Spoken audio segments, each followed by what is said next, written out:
Hello and welcome back. This is section 10, deploying your application. In the last section, we covered testing and types of tests. In this section, we'll cover deploying locally, deploying to the Meteor server, deploying to Amazon, and updating your deployed application. In this video, 10.1, we'll be deploying our application locally and going over some of the terminal commands you can use when doing so. Deploying your application locally basically means that you are running the application on the same server you're developing on. In this case, we can just use the command Meteor or Meteor run. So if you were to go into your terminal and type in Meteor run, then you'll see that it starts up your application. This is what we've been doing all along. Using Meteor or Meteor run will automatically run the testing framework if it's installed.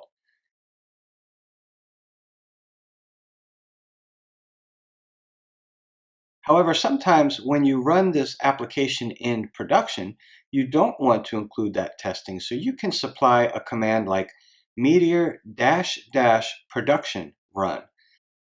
Including the production flag tells Meteor to run your application as if it were in production. So you obviously don't want to show your users any testing.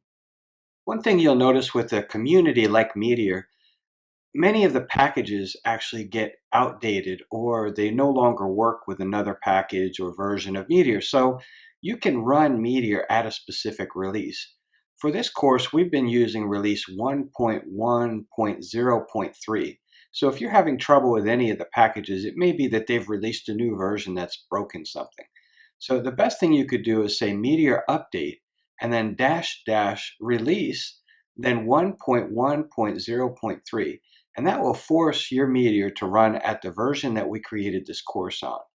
You can also specify that packages run at a specific version. So if you notice that it's only one package preventing you from updating, you can specify an @ sign after any package name and the version, and it will make sure to run at that version.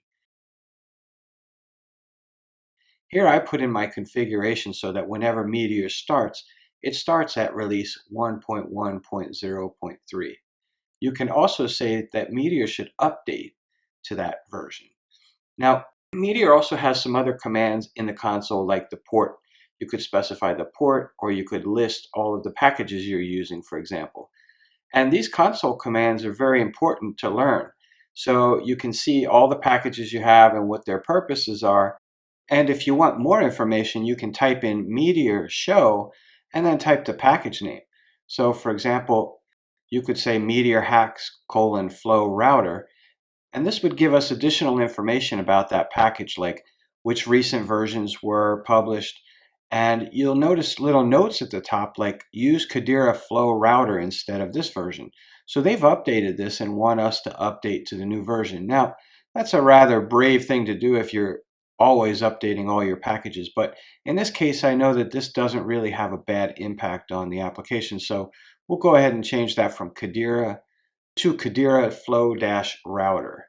And now if you type Meteor help, you'll notice that there's a list of all the shell commands that are available to you, so that when you type Meteor, you can type Meteor reset or Meteor logs or Meteor claim.